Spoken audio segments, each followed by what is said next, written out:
Hey y'all, it's Chris. All right, so this week's discussion board, we're talking about choosing our path and why we chose our specializations.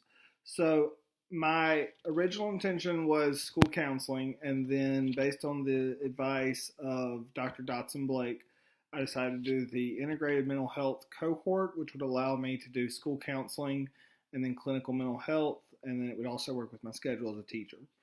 And so, looking back, and I mentioned this in my admissions essay, I had always had a great connection. I had a good connection with my middle school guidance counselor, but just a phenomenal connection with my high school guidance counselor. She's just an amazing person. You should meet her.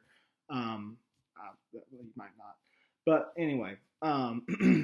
So I think I've talked about this either in this class or in 6404. My father was incarcerated just as I was finishing up elementary school, and he would be incarcerated until I finished middle school. And so that was an awkward period of my life, but nonetheless, all things have purpose, all things have value.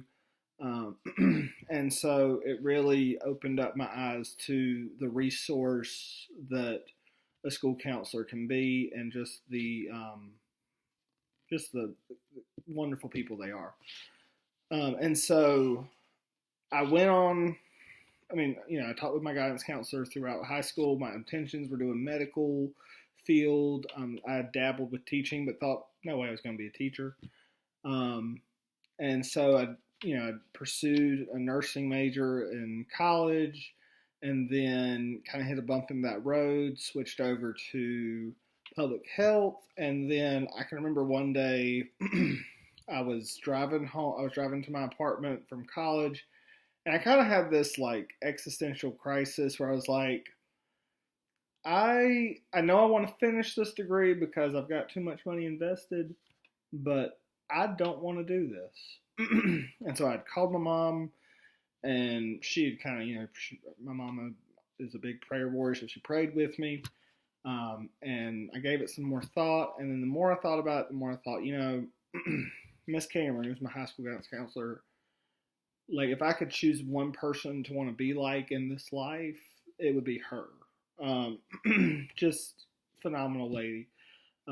Always making herself available to the students, and the more I thought about it, the more I thought, a lot of what a high school guidance counselor, high school counselor does,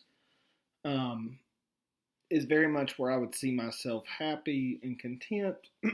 And so that was like maybe January or February of my junior year. And I'd called Miss Cameron. I said, well, can I meet with you? Like, can we go? And we went to Panera. Love Panera, by the way. And so we met, we talked. And she was ecstatic. She also warned me about, state benefits and salary and all that, which, it's a perk being a teacher. And she gave a great piece of advice. Don't even step into the school counseling profession without having first taught if you can. And so that's whenever I started looking into lateral entry. I started substitute teaching, and I then eventually applied to Teach for America. And so I'm very glad that she gave me that advice, because now as I finish up my first year of teaching, literally today, last teacher work day, praise the Lord. And so as I finished up this first year of teaching, I realized, like, one, there's enough put on every teacher in the school district, in the state.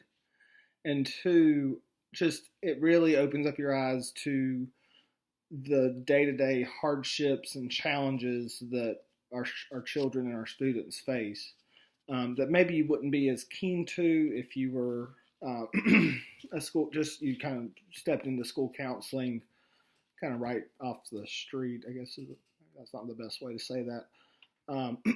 So anyway, I saw the example that she set, the desires that I have to be a relational and available person to the students, and to really address and meet the needs of them and see them on a pathway of success. And so that's really what propelled me to school counseling. I have gone way over my limit. I apologize for that. I hope that it was worth your time. Y'all have a great week. Take care. Bye.